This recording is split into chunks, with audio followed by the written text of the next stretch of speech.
समृद्ध प्रगुण हमें ये बताता है कि जब दो पूर्णांकों को हम पूर्ण संख्याओं को जोड़ते हैं तो उनका योगफल एक पूर्ण संख्या होती है। तो यहाँ पर यही दिया गया है कि जब हम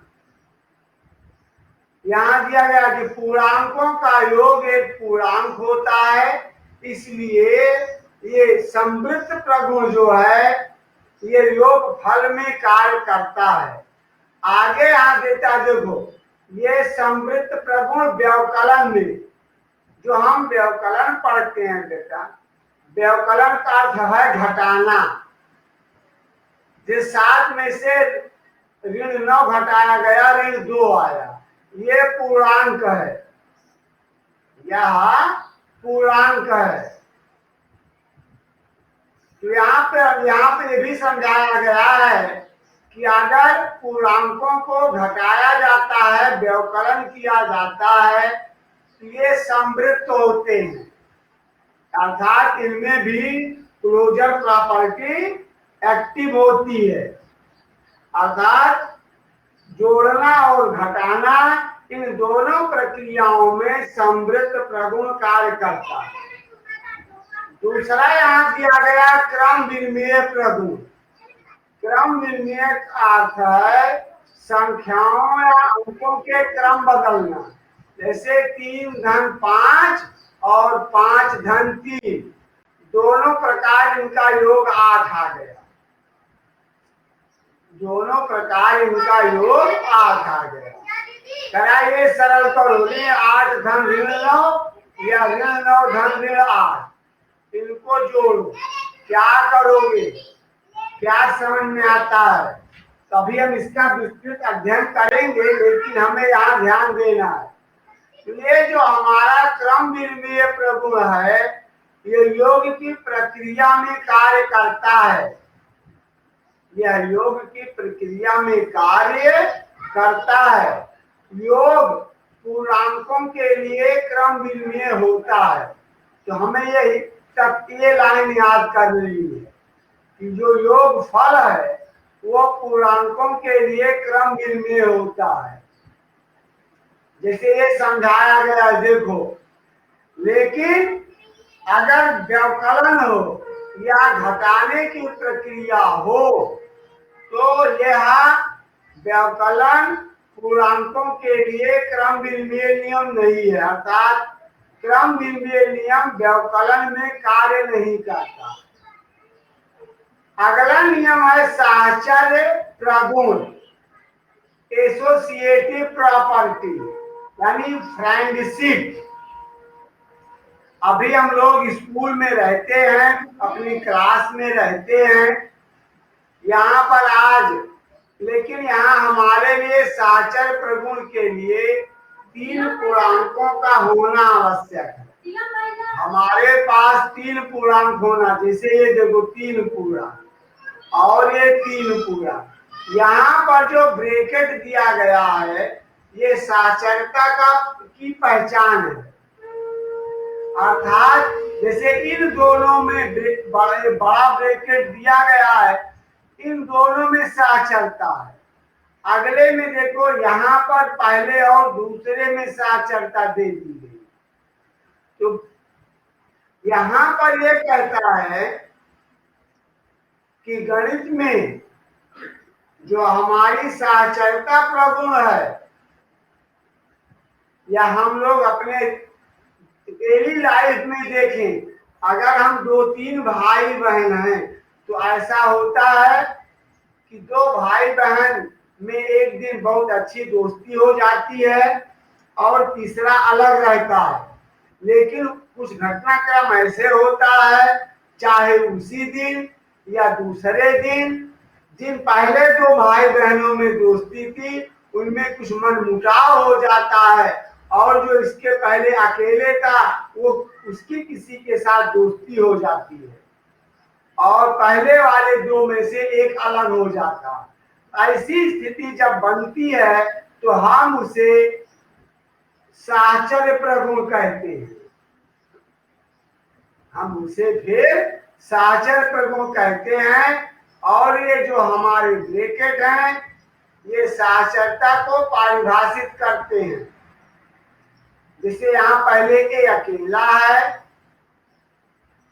और बी और सी में साक्षरता है, लेकिन अगले क्रम में ए और बी में साक्षरता हुई और सी अकेला हो गया। इसी प्रकार ये साक्षरता कार्य करती है। फिर एक आता है योज्य तत्समक। योज्य तत्समक, इसी को इंग्लिश में कहते हैं एडिटिव आइडेंटिटी। अंग्रेजी में देखो यहां लिख दिया गया है, ये पूरी लाइन यहां पढ़ लो। जब हम किसी पूर्ण संख्या में शून्य जोड़ते हैं तो हमें वही पूर्ण संख्या प्राप्त होती है। इसलिए पूर्ण संख्याओं के लिए शून्य एक योज्य तत्समक है। हम चाहे किसी भी संख्या में शून्य जोड़ेंगे या शून्य में हम कोई संख्या जोड़ते हैं तो हमें वही पूर्णांक ही उत्तर मिलेगा। चाहे हम -8 में शून्य जोड़े तो भी -8 ही मिलेगा, या शून्य में -8 को जोड़े तो भी हमें -8 मिलेगा। इसी प्रगुण के कारण इसे योज्य तत्समक कहा जाता है।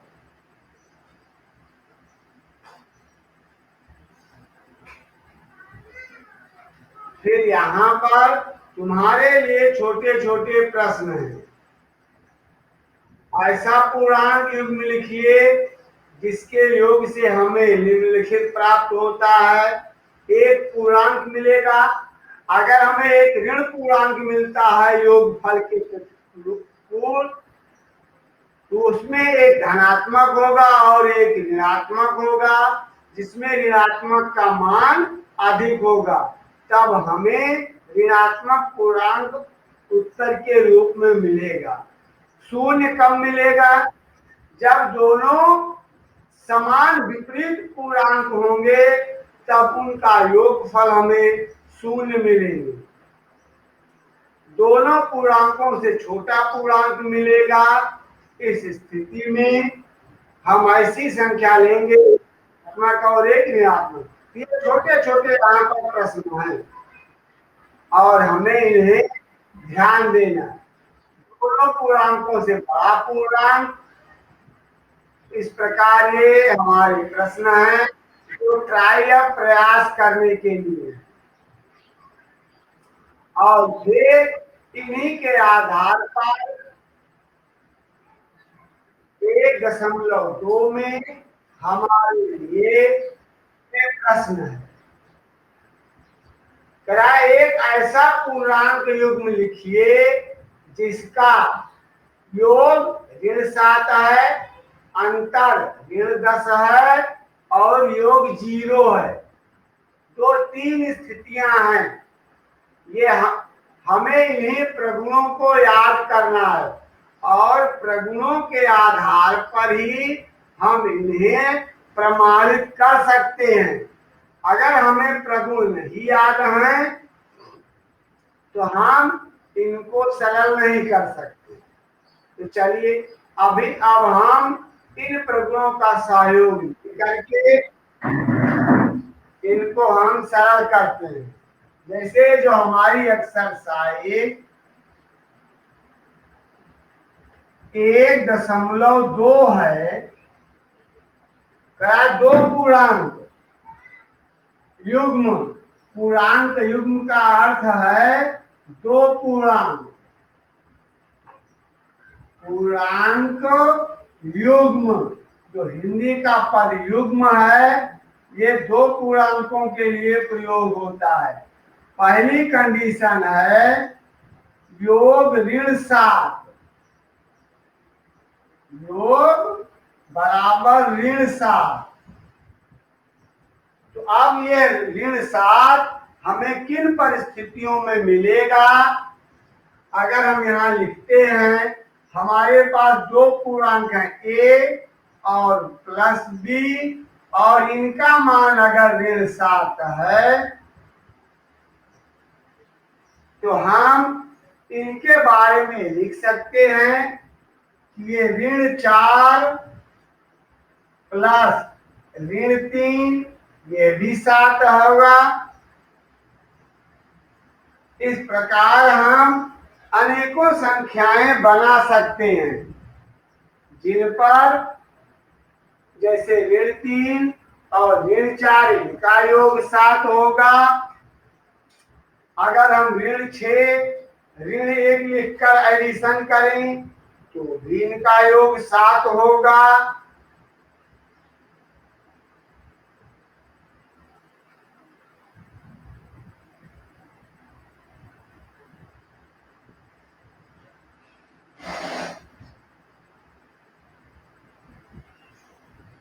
तो हमें अपने इन प्रश्नों को बार बार ध्यान दे देना है।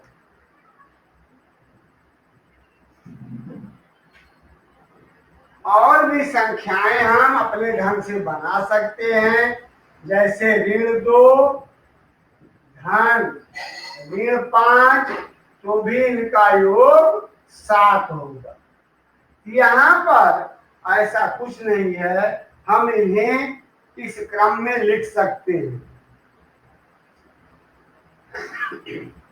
फिर कह रहा है इनका डिफरेंस है ऋण 10 होगा। दूसरे में लिख रहा है अंतर। अंतर के लिए हम घटाने की बात करते हैं। अगर अंतर ऋण 10 है तो a ऋण b बराबर 10, सॉरी ऋण 10, और अगर ये a ऋण b बराबर ऋण 10 है तो यहाँ पर हम किस प्रकार की संख्याओं का प्रयोग कर सकते हैं। इसी को अगर हम लिखें तो ऋण 7 ऋण 3 ये ऋण 10 होगा। ऋण 9 ऋण 1 इस होगा। या और भी हम ऐसी संख्याएं लिख सकते हैं जिनका मान ऋण 10 होगा, जैसे ऋण 2 ऋण 8 तो इनका भी मान ऋण 10 होगा। ये हमारे प्रेजेंस ऑफ माइंड पर डिपेंड करता है। और ये जो तुम्हारा सी का कॉलम दिया गया है योग 0, योग जो है वो 0 है। और जब योग 0 है और योग 0 होने की स्थिति में हम लोगों ने योग 0 के लिए एक संख्या पढ़ी है जिसका नाम हम लोग पढ़ते हैं योगात्मक प्रतिलोम, एडिटिव इनवर्स। ये जो हमारे योगात्मक प्रतिलोम होते हैं, इन योगात्मक प्रतिलोम का मान भी 0 होता है। इन योगात्मक प्रतिलोम का भी मान 0 होता है। तो जैसे अगर योगफल 0 है, अगर उनका योगफल 0 है तो वे दोनों जुड़ने वाली संख्याएं एक दूसरे की योगात्मक प्रतिलोम हैं। ऐसे अगर a और b दोनों को जोड़ा गया फिर भी इनका मान 0 है तो हमारे गणितीय नियमों के अनुसार गणितीय कहती है कि ये दोनों जुड़ने वाली संख्याएं एक दूसरे की योगात्मक प्रतिलोम है। अब योगात्मक प्रतिलोम में जैसे ऋण 5 का धन 5, ऋण 8 का धन 8, धन 10 का ऋण 10, ये सभी संख्याएं एक दूसरे की योगात्मक प्रतिलोम हैं।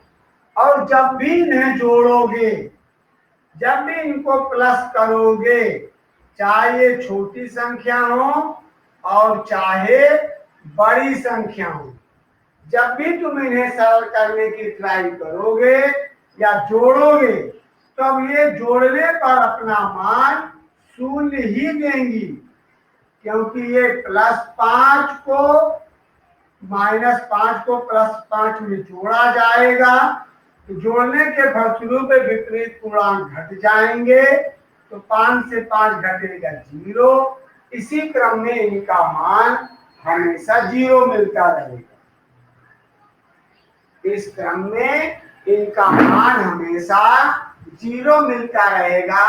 ये हमें याद करना है कि योगात्मक प्रतिलोम के क्रम में कोई भी संख्या, चाहे वो छोटी हो या बड़ी हो, अगर वे योगात्मक प्रतिलोम हैं,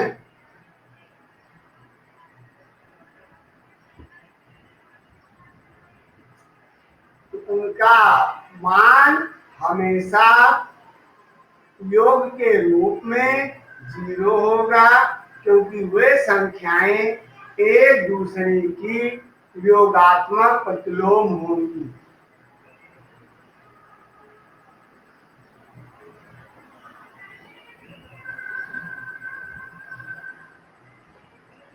और अब हम अपने दूसरे प्रश्न खंड की ओर चलते हैं।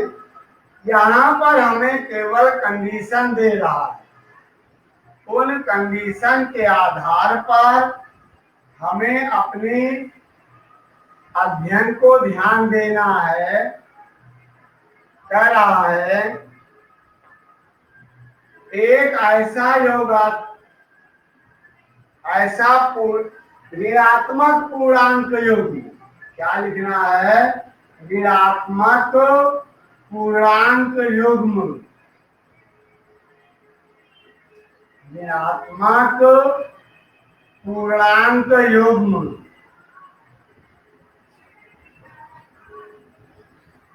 अर्थात ऐसा युग्म जो ऋणात्मक है।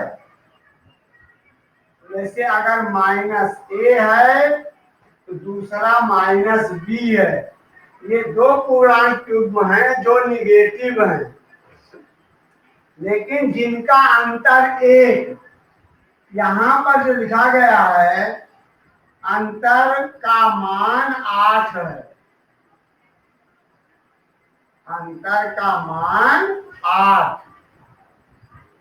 तो अगर अंतर का मान 8 है तो हम इसे किस क्रम में लिख सकते हैं? जैसे -a -b और बराबर 8। इस क्रम में ये हमसे प्रश्न पूछ रहा है कि हमने दो संख्याओं को इस क्रम में लिखा और सरल करने पर उनका मान 8 आ रहा है, तो हम इसे किस क्रम में लिखेंगे? यहाँ पर भी अगर हम संख्याओं को लिखना चाहें तो हम अलग अलग मान लिखकर ज्ञात कर सकते हैं। अलग अलग मान लिखकर ज्ञात कर सकते हैं। अगर हम यहाँ कह दें कि जो हमारा a है ये 5 है, उसे तुम लोगों को साधारण रूप में सॉल्व करना है। तो अगर 5 है तो -5 -b बराबर 8। और जब सरल करने की बारी आएगी -5 + b बराबर 8, तो b का मान कितना आएगा? 8 में 5 जुड़ जाएगा, तो हम कहेंगे हमारे b का मान 13 है। b का मान 13 है। तो यहाँ हम लिख सकते हैं पहला पद -5 और दूसरा पद -13। अगर हम इन्हें प्लस घटाते हैं, इनका अंतर निकालते हैं, तो इनका मान -8 है। और हम अगर देखिए यहाँ घटाने के बाद जब 8 आएगा, दोनों ऋणात्मक हैं, ये पदमान हमारा धनात्मक हो जाएगा, जैसा हम यहाँ देख रहे हैं, जैसा हम यहाँ देख रहे हैं। तो फिर हम इसी क्रम में दूसरी संख्याएं भी लिख सकते हैं।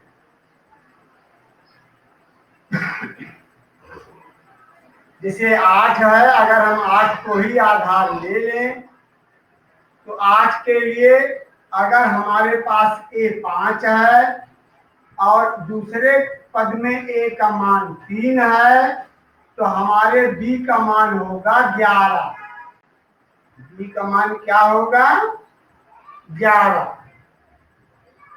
अगर हमारा A 6 है तो B का मान होगा जुड़कर 14,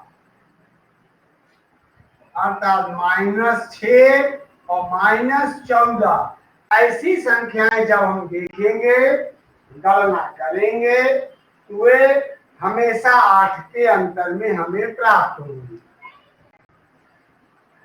अब यहाँ पर जो इसका दूसरा खंड है, ये केवल अनुमानों पर आधारित हो करके तुम्हारे प्रेजेंस ऑफ माइंड और जो हमारे गणित के रूल्स हैं उनके बारे में जानकारी कलेक्ट करने की एक प्रणाली है।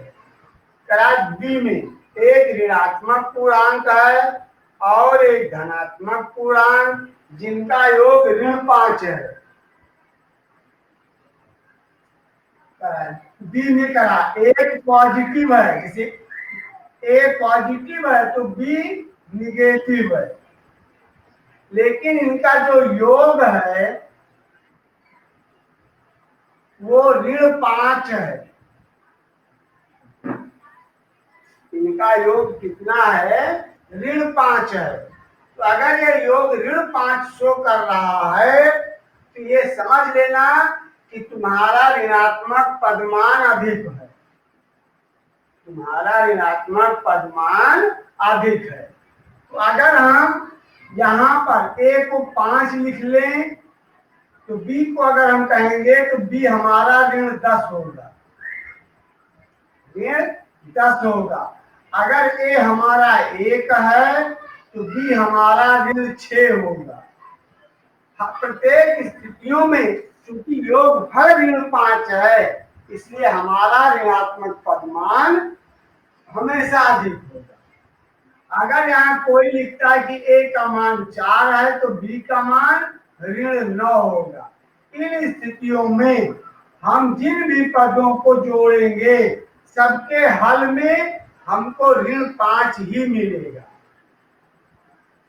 क्यों? जैसे देखो 4 धन ऋण 9, और जब ब्रैकेट ओपन करेंगे 4 ऋण 9, ये धन है ये ऋण है, विपरीत चिन्ह घट जाएगा, ऋण का चिन्ह लगाएंगे, 9 में से 4 घटेगा तो 5 आएगा।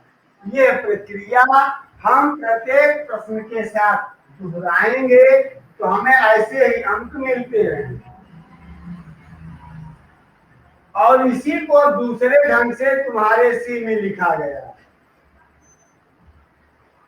कि एक ऋणात्मक है और एक धनात्मक है, लेकिन अभी तक जो हम योग पर पढ़ रहे थे वो अंतर है। क्या है वो? योग नहीं। सी में जो हमारा लिखा गया है वो सी का पॉइंट हमारा अंतर है, और ये जो अंतर है लिख रहा है अंतर ऋण 3 है, अंतर हमारा ऋणात्मक 3 है। और ये जो हमारा अंतर ऋणात्मक 3 है, हम इसके बारे में देखते हैं। तो चाहे हमारा अगर अंतर ऋण 3 है तो ये हमारी संख्याएं एक धनात्मक है और एक ऋणात्मक है।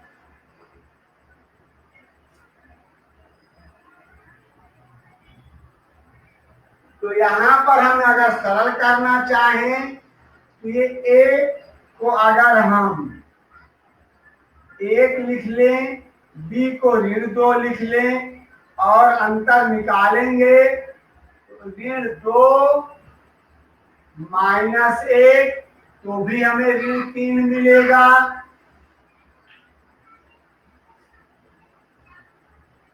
या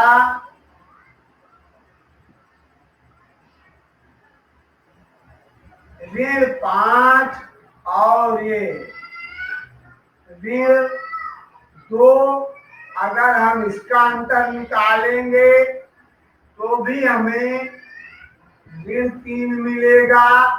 इन संख्याओं को हमें अपने आप ढूंढ कर सरल करना है। तो ये हमारे जो प्रश्न है हमारे मानसिक स्तर की जांच करने के लिए दिए गए और यहाँ पर हमें इस गणना को प्राप्त करना है। अब जो तुम्हारा तीसरा प्रश्न है, कराए एक क्वेश्चन आयर यानी प्रश्नोत्तरी है जिसमें 3 चक्कर के टेस्ट हुए और उन 3 चक्कर के टेस्टों में जैसे देखिए उन 3 चक्कर के टेस्टों में जो तुम्हारा परिणाम दिया गया वो इस क्रम में लिखा गया।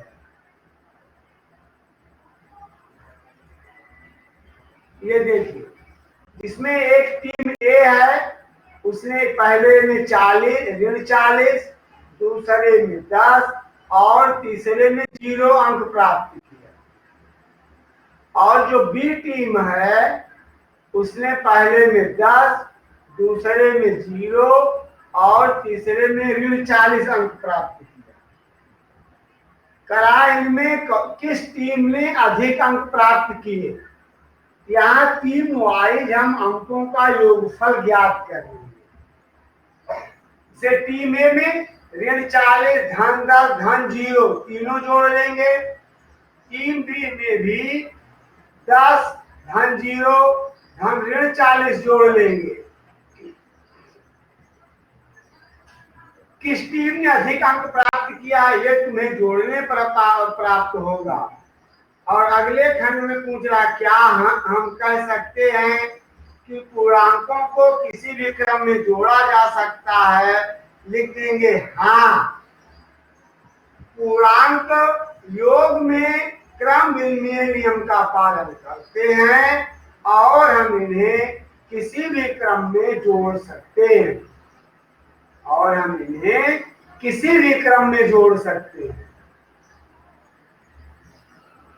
तो यहाँ पर जो हम लोग पढ़ रहे हैं अपने प्रश्नों को, उनके लिए जब हम ध्यान देते हैं, देखिए तो तुम्हारा प्रश्न है तीसरा, इसमें एक है टीम ए और एक है टीम बी।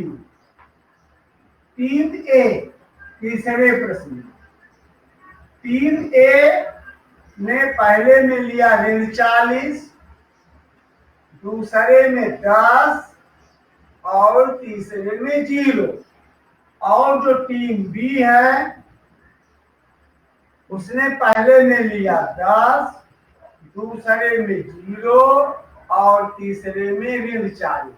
क्या इस प्रकार हमें क्या अंक मिलेगा? वो तो जोड़ोगे तब तुम्हें फर्क मिल जाएगा। जब जोड़ोगे तो इसका मान आएगा -30 और इसका भी मान आएगा -3। अर्थात दोनों टीमों को बराबर अंक मिले हैं। दोनों टीमों को बराबर अंक मिले हैं। और यहाँ जो क्रम विनिमय नियम कि हाँ योग फल में क्रम विनिमय नियम कार्य करता है। क्रम विनिमय नियम क्रियाशील होता है या कार्य करता है।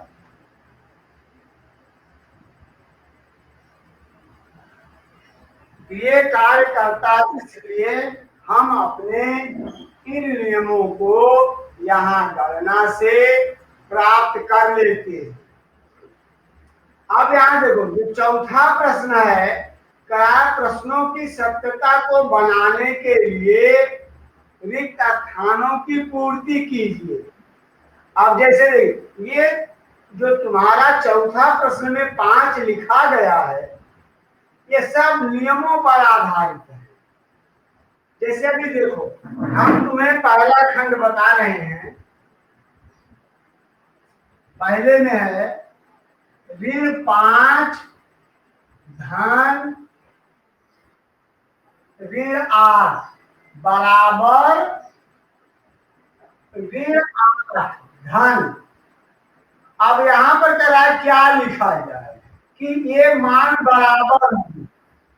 तो क्रम निर्णय नियम के आधार पर ये हमारी यहाँ की दूसरी संख्या यहाँ पहले क्रम पर लिख दी गई। तो क्रम निर्णय नियम के आधार पर अगर हम यहाँ ऋण 5 लिख देते हैं तो इनके मान में कोई परिवर्तन नहीं आएगा, और यहाँ लिख देंगे क्रम निर्णय नियम। यहाँ पर इन नियमों को तुम्हें स्पष्ट करने के लिए कहा गया। जैसे हमारा दूसरा नियम है या दूसरा प्रश्न है, -53 यानी 53 प्लस, इसमें क्या जोड़ा गया कि ऋण 53 ही उत्तर आया। अभी हमने पढ़ा था कि योज्य का तत्समक 0 होता है, और यहाँ लिखेंगे योग का तत्समक, योज्य तत्समक। ये इसको हम प्रगुणों में इस प्रकार लिखते हैं, या योग में शून्य का प्रगुण भी लिखा जाता है। या जो 17 हमारा तीसरा खंड है, 17 धन अब क्या जोड़ा गया कि 0 आ गया। तो यहाँ पर देखिए, जब दो संख्याएं जुड़कर 0 देती हैं तो वे योगात्मक प्रतिलोम होते हैं। अगर ये धन 17 है तो इसका योगात्मक प्रतिलोम ऋण 17 है, और यहाँ पर लिखेंगे योगात्मक प्रतिलोम, योगात्मक प्रतिलोम। हमें उन नियमों को भी ध्यान देना है। अगर हम नियमों को नहीं ध्यान देते हैं तो हमारी गणना अधूरी होगी। जैसे तीसरा है 13 धन ऋण 12 धन बराबर 13 धन ऋण 12 धन ऋण 7। अब देखो यहाँ पर अगर ध्यान देते हो तो ये जो हमारा बड़ा कोष्ठक प्रयोग हुआ है, क्या फर्क दे रहा। देखो यहाँ जो हमारा ये बड़ा कोष्ठक पहले तो पहली और दूसरी संख्या में लगा है, लेकिन यहाँ पर ये दूसरी और तीसरी में लगा। यहाँ तीसरी संख्या में ऋण 7 तो लिख देते हैं। आखिर ये क्या है, इसी को हमने अभी पढ़ा था साहचर्य नियम। और ये साहचर्य नियम क्या है कि पहले तो हमारे इस पहले और दूसरे पद में साहचर्यता थी, फ्रेंडशिप थी, भाईचारा था। लेकिन अगले स्टेप में क्या हुआ कि जो तीसरा पद अकेले था, अब दोनों में से इस दूसरे पद ने पहले पद का साथ छोड़कर तीसरे पद के साथ फ्रेंडशिप कर ली, और यही कही जाती है साहचर्यता। और ऐसे ही तुम्हारा 5वां खंड भी है, 5वें में भी साहचर्यता ही है। ऋण 14 धन बड़ा ब्रैकेट 15 धन अंडर ब्रैकेट ऋण 3 और फिर बड़ा ब्रैकेट। तो यहाँ पर देखिए, इसमें हमारे अंतिम 2 पदों में साहचर्यता थी 5वें में। ऋण 4 धन 15 धन ऋण 3 बराबर